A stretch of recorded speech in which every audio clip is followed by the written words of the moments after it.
My guest today started her property management business in 2015 with zero properties, no rent roll, no safety net, just herself and a decision to go and back her vision. 9 years later, she's managing over 300 properties and she did it across 2 cities in New South Wales. That's Simone, founder of Elevare Realty in Orange. Now, Simone, I do hope that I pronounced your business name correctly. So in the next 30 minutes, Simone's going to walk us through what it looked like building from absolute zero and how she scaled it to 300 properties across 2 cities in New South Wales, relocating it and building it in a completely new market. And if you're thinking about going out on your own without an existing rent roll, this is the podcast for you. Welcome, Simone. Thank you so much for giving us your time. Now, Simone, in 30 seconds, tell us a little bit about Elevare and your business and where you are today.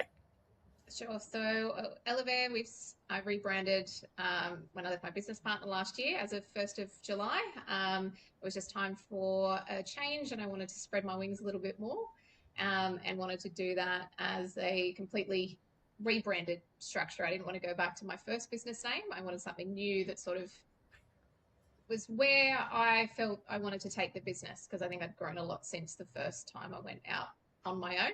So that was how the idea of Elevare came into fruition and came into be. Love it. Absolutely love it. So tell us, what does Elevare mean? Is there something behind it? Because a lot of people go out on business and they might name the business after their own name. So it's based off like a French word. So it sort of translates to like elevate, to rise up, to stand. So I thought that was quite fitting with what I was looking at doing for the business. And because I wanted to focus on sort of a very much of an investor hub. So not just the property management side, but also we do sales and selling of investment properties. Got it. Because I think a lot of like sales agencies and offices and things don't understand the Tenancy Act, and then it makes that sale process a lot more difficult. Or they, say that an owner should give a tenant termination to end the tenancy prior to them putting it on the market, because look, it is a bit more challenging when you're selling an investment property that has a tenant, but there is definitely a right way to approach it so that both, the tenant and the landlord / vendor, can still get the best outcome. Yeah, that's good. It's good that it's a good specialty market to be in. So what were you doing before you went out on your own? So I was working for an office. I'd had my second child, and in that time of when I'd had Sophia and was on maternity leave, they actually sold the business. And like with the new ownership coming through, because I had working from home arrangements with who originally employed me. And back then, that wasn't as common. So for me, it was looking forward, because I wanted to be there for my kids, be able to do drop off, pick up. And I think from previous experience with being in the industry, a lot of it was getting transferred to going on like online. So you had your online systems, whereas when I first started, we had, good old Rest Professional, where you had to really physically be in the office. So I think once they brought out those sort of cloud-based systems, it made it a lot easier for people, to have more flexibility. And I think give people more opportunity if they were wanting to go out on their own, that, having a, sort of a mobile sort of based business, which is what it was in the beginning. I didn't have an office. It worked quite well, especially while the kids were younger. So you would put it down to the timing of you having Sophia and then, your old previous boss selling to your moment of, what, this is the perfect opportunity for me to go out on my own. Yeah. And a lot of people would look at it, hang on a minute, there's another baby added to the family and she's going to have a complete, that's basically a career change from working for someone to starting a business. Like that's a massive step when you're looking at it from that point of view. Yeah. So would you say there was a slow build up to you going out on your own? Were you thinking about starting your own business at all, like I prior to had, that? yeah, sort of had thought about it. It was prior to my real estate days. I ran my own personal training business. Okay. So I'd always been sort of that way more inclined, I guess. And then, yeah, it just sort of if I'd changed office, like people would call and try and follow. Because obviously I don't like, people calling and trying to poach people, which, Yep. that I don't agree with at all. But if people genuinely, try and follow someone, then, that gives you a little bit of confidence in saying, okay, well, I must be doing something right. Um, how can I do this to sort of secure my like financial future and for my kids? So I think that's sort of probably the main turning point and confidence booster and just because I think I would have been in the industry then probably by about 7 8 years, I Okay. think. Yeah. So, you sort of learn quite a bit. You can see how offices run. You see, good ways things are done, other ways that you sort of think, oh well, I don't really agree with that. Because I know that, for me, especially in back then, working from home wasn't very common at all. But I actually found that time off, well not off, that time that I was working remotely, even while I had Sophia, the amount of work that you get done because you can knuckle down. You're not having people coming into the office or the phone calls of this and that, and you know it sort of gave me a different approach of how it could actually run and work because most of the time we have to be out and about as property managers, or if you're the BDM as well, which I was doing both.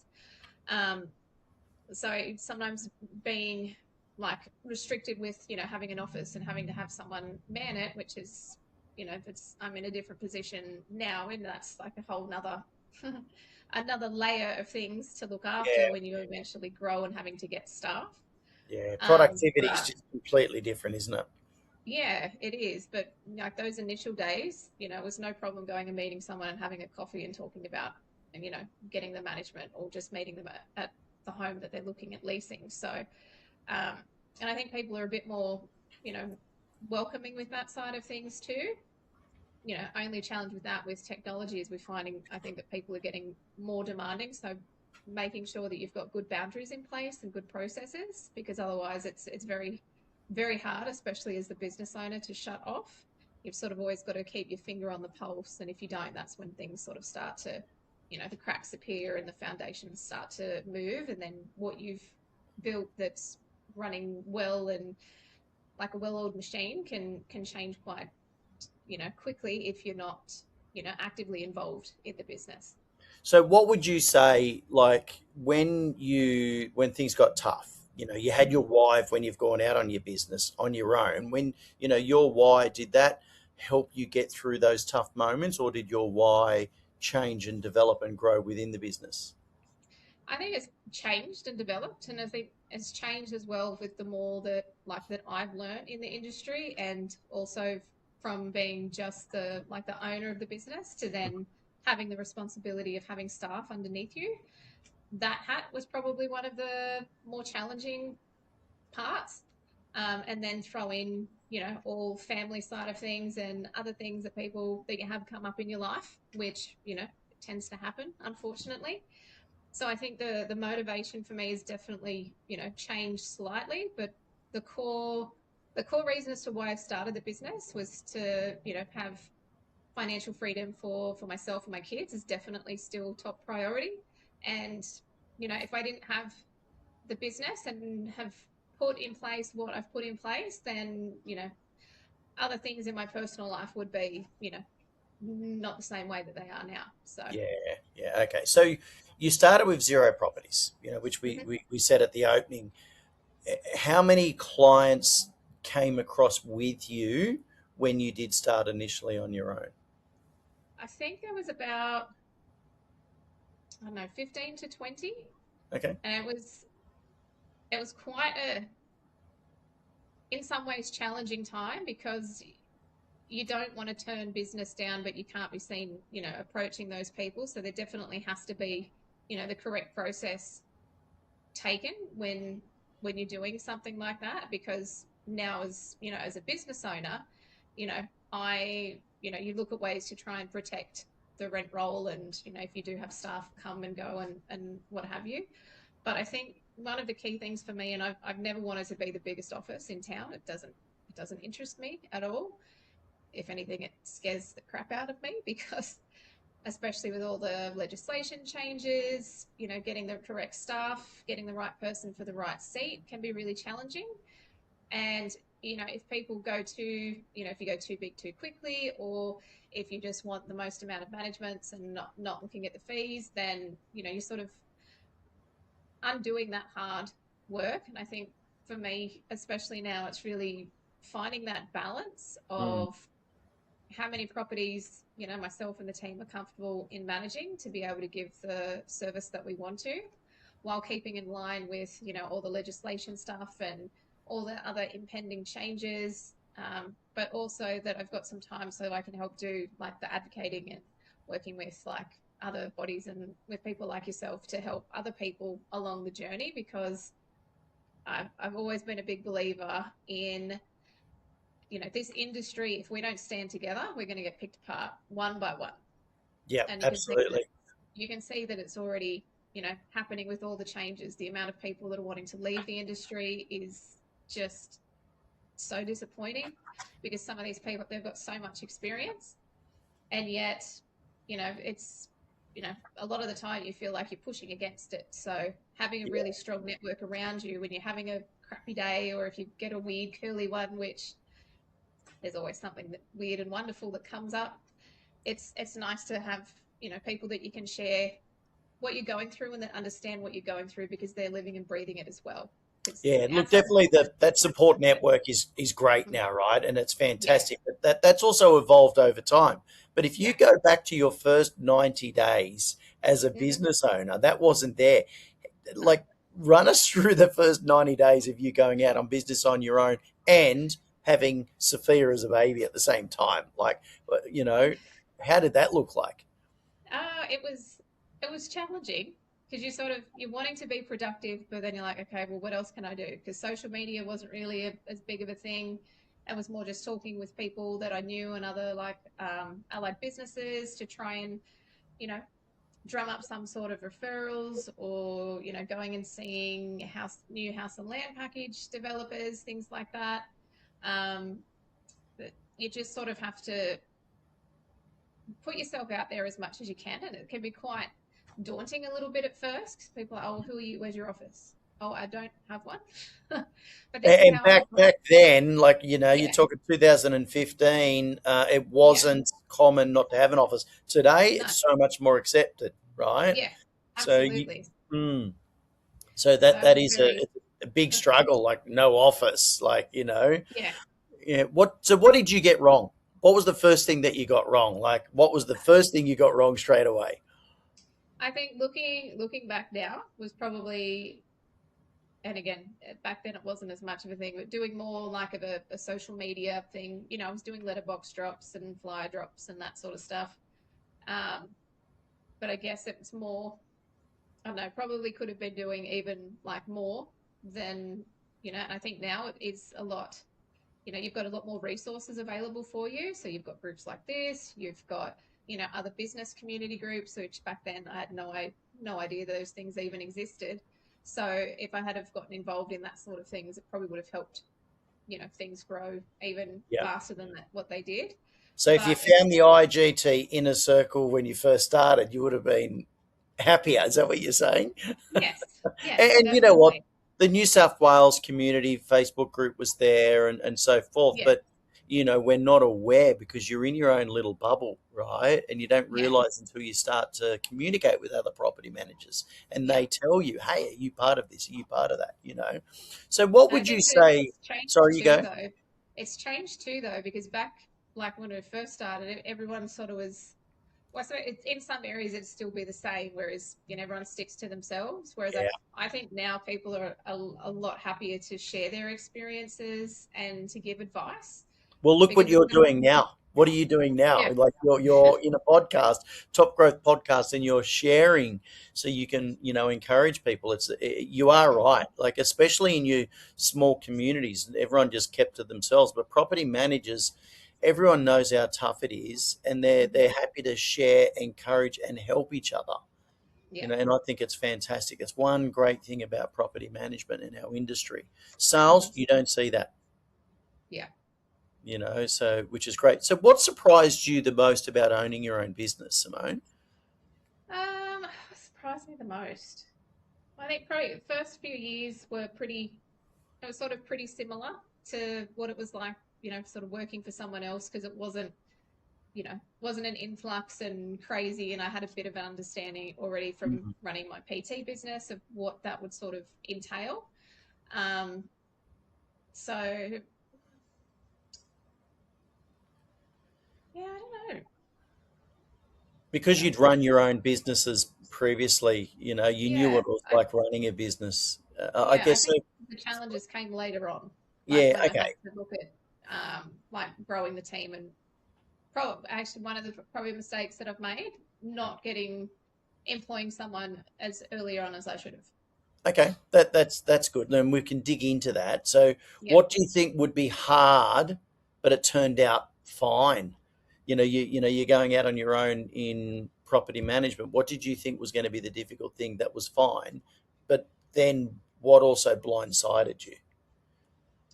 I think probably I was quite nervous about moving the business because we moved it 3.5 hours away, knew no one here, so it's that was probably up there with things and blindsided because moving from I was in Western Sydney to a regional area of how small the town is and how it takes a while for you to earn your stripes, Yeah. I guess. And I think when I went into partnership with like my previous business partner here in Orange, that's when things sort of really started to click into place, because it's all about connections and talking with people and opening those doors when people know, oh, you're from Sydney, oh, another one. So sort of, Another one. another one, yeah. Still not a local by any means, and I've been here nearly 10 years. So I guess that blindsided me a little bit because if you're in Western Sydney and things, that's not the mentality of people that you have. Whereas regional areas, it's a definitely a different mindset, and it can be a little bit trickier to crack into. So, okay, if you were to start again from scratch, what would you do differently then? Starting from scratch, Yeah, what would you do differently? definitely, and well, something that I should be doing more now, and you'll probably agree with this. Definitely more videos and content I need to get into. Hold on, I think you need to say that again. Can you say that again? More videos, more content, more social media presence. I, It's, I, I know it's there, and I have to do it. It's just, Dennis is on uh, my shoulder chirping at me, right? yeah. I know. Every day I'm like, I really need to do a video. Well, that'd be a good video. Oh, God, just need to do it. The hardest thing is starting and doing it, and just not um, not thinking about it too much. So I get in my own head too much. So I know that's I'll take that one. You know Um, what? It's so easy to convince yourself not to do it. It is so easy. Like even if it's like, you know what, I'll get up and go for a walk. Oh, I'll just lay here and do my emails yeah, on my phone in bed. Like yeah, it's easy to come up with something of why not to do it. But once you definitely. can break that and get into a habit, it can make the biggest difference for you. So Yeah. you've got 300 properties now from moving into a Mhm. different city as well, which is a massive, massive, massive, transition. What do you think's been your biggest growth driver, like referrals, prospecting, marketing, social media, or something else? I think referrals or like doing the sales open homes where you're actually meeting investors and having like the investor support service. Hmm. I use that.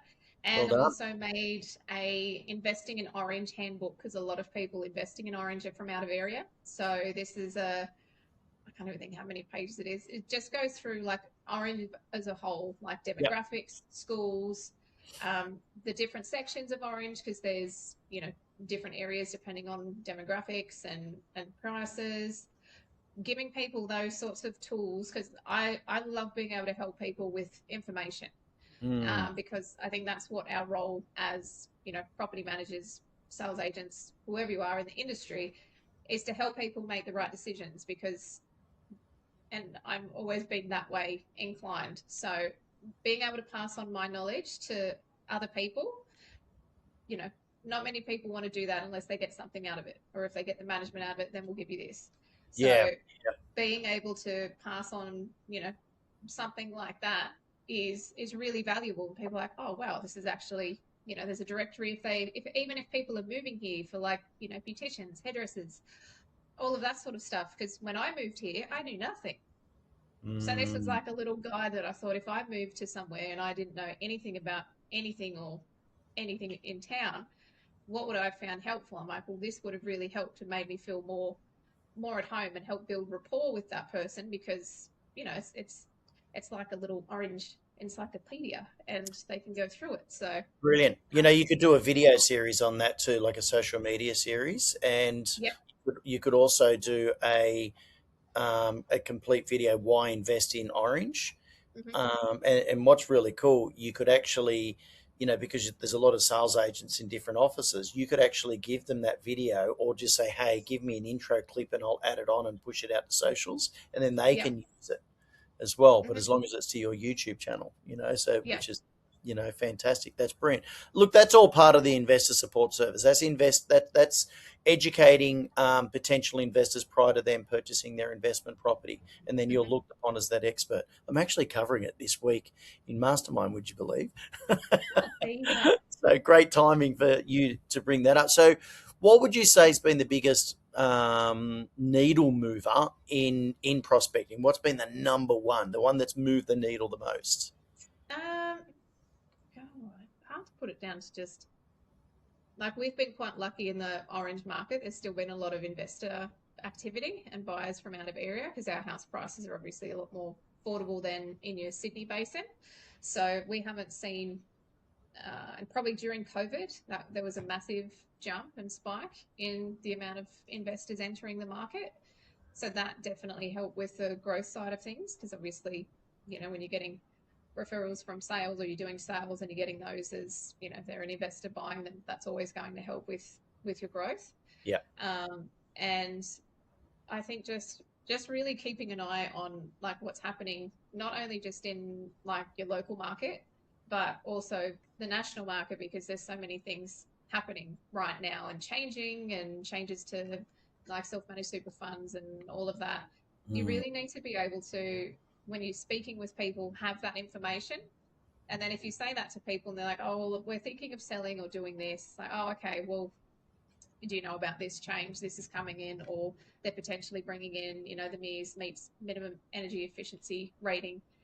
And a lot of people, because they don't follow that side of things, are like, oh, far out. Well, if that comes in, then that's, all the star ratings.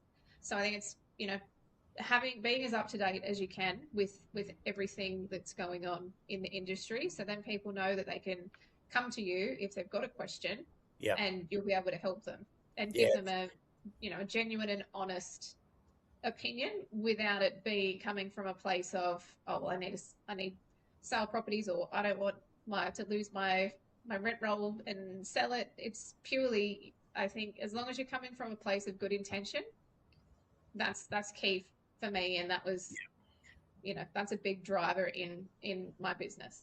Yeah, look, I totally understand, respect that, because when you're educating and you're the educator, you're definitely looking like, that market expert. So, Simone, what would you say has been like a proactive prospecting that surprised you the most? Probably like working with, like, other allied partnerships, or doing sponsorships, because sponsorship hadn't really been much, and like community-based things. And I Hmm. think especially when you're regional, doing those sorts of things definitely help, get your name out there, without just, people seeing it, oh, call me for a free sales appraisal, or, you know, do this. If they actually see you out and about and, sponsoring local events, and you can actually just talk with people, regardless of, if you get a listing right then, or it could be 6 months or 12 months, or, oh, I met you at, this sponsorship event that you did. It's like, oh, yep. So I think, and it's more of a bit of a slow burn, but you have to start that slow burn, and then you become more recognizable as you go through.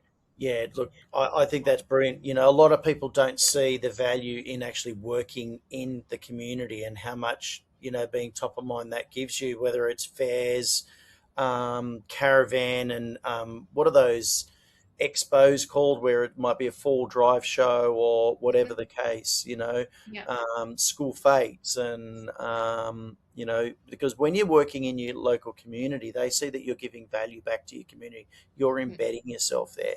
A lot of people only want to deal with those people that are calling the office now and they're ready to make a decision, but it's those Hmm. relationship building things, and social media and everything adds to that, right? So Yeah. it's really good. So what do you feel? I know you already said earlier that you wish you did more video and social media, but I guess what's been the prospecting that wasted the most time? So, you said you Probably would do more letterbox drops. video, more socials, but what took up time that you wish you didn't do? Probably the letterbox drops, I think. Okay. It's interesting because letterbox drops is normally the first thing people drop, but it still works, right? Yeah. But if it's the first proactive thing that you did, then it's Hmm. not as relevant because it's not a known brand or not a known, but it is a Yeah. start. It's Yeah. it's one of the layers, okay, which is good. So, what does your team look like today, Simone? So it seems today, so I've got two ladies that are remote for me. So they work out of Sydney. And then I've got a receptionist and myself. That's really good. You got lots, so you're doing I, well. I need another one to try and free me up a little bit more so I can sort of work. I think you get to a point where you don't want to just work in the business, you need to work on the business. And I think that's definitely the point that I'm at now, so that, everything can still get done the way that it needs to, but then I can continue to look at ways of improving things. Because Yeah. I think, and for a long time, have been stuck in just working in the business and not looking at new ideas, or, doing the video content or things like that. So I think that's sort of at the point where I'm at now, is, wanting to, take it to the next level and add like another depth to the business. So yeah, Okay. Well done. Well, if anyone is looking to move to Orange or yes, please. yeah, reach out to Simone. We'll give you her details at the end of this podcast. So, who do you think should seriously consider going out on their own? If anyone's out there, who do you think is, somebody that should consider starting their own business? I think anyone that you put your heart and soul into this industry and you want to better it, and you're there purely for, you know, helping landlords, tenants, get the best outcome and help, get them to understand the legislation. Hmm. If you're hardworking, and, especially if you've got, very yeah, highly motivated, because there are days when you sort of think, oh, I haven't really got too much to do today. It's very easy to sort of get into bad habits and think, oh, no, I won't go and do that letterbox drop, or, oh, I don't feel like doing that in going today. I can do it tomorrow. I think you have to have, be quite dedicated and hard on yourself to keep pushing through in those early stages, because that's really what makes or breaks.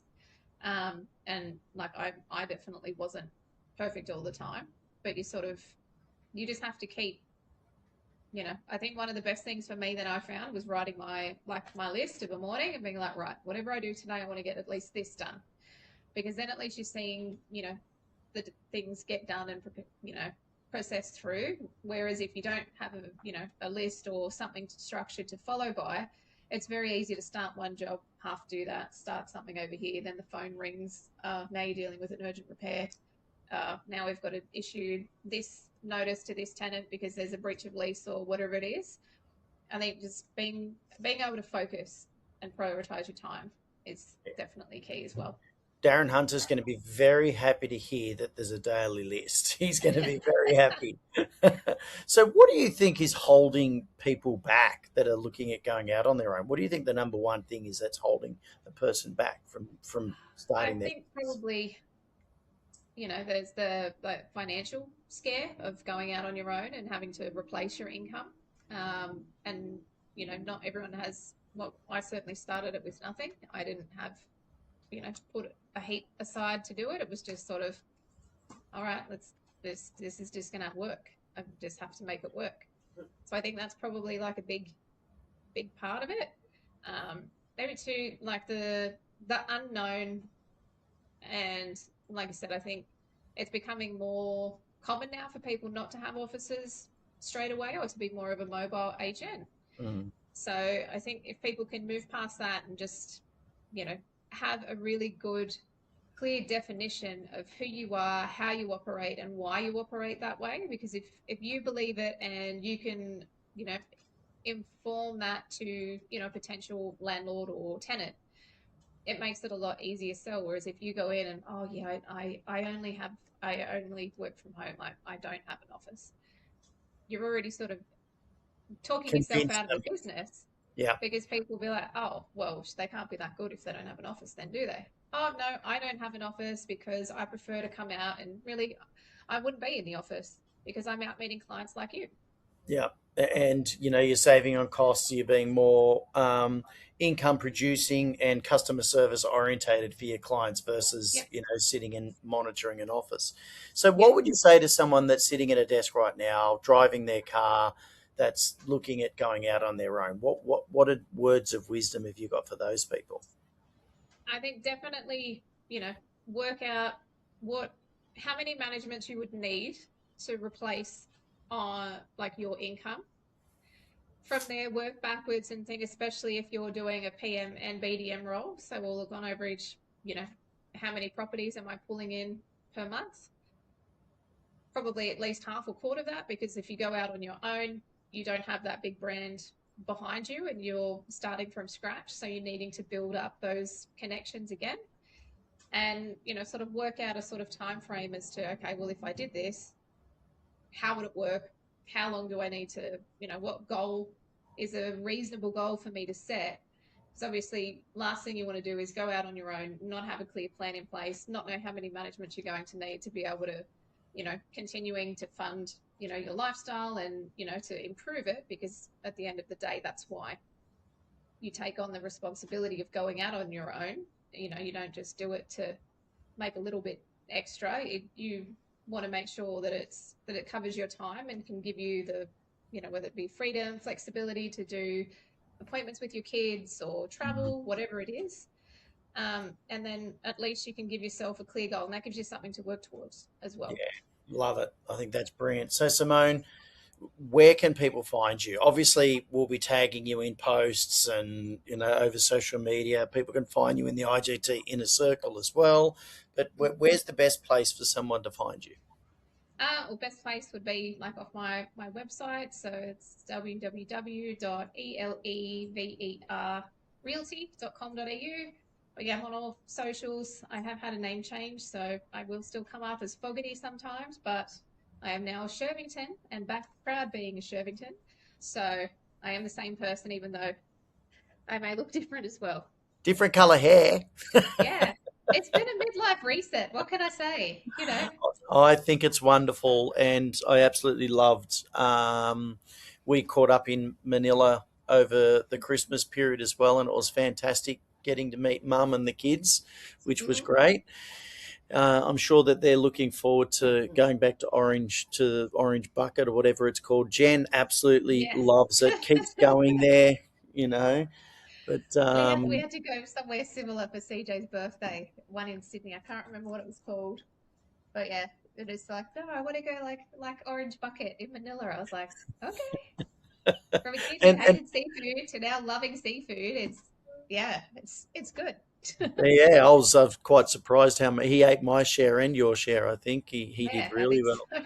Yeah, that's excellent. So, Simone, really appreciate your time in feeding and educating, and congratulations on how far you've come. I've got to say, perseverance is written. People watching this on YouTube, perseverance behind her. It's so true.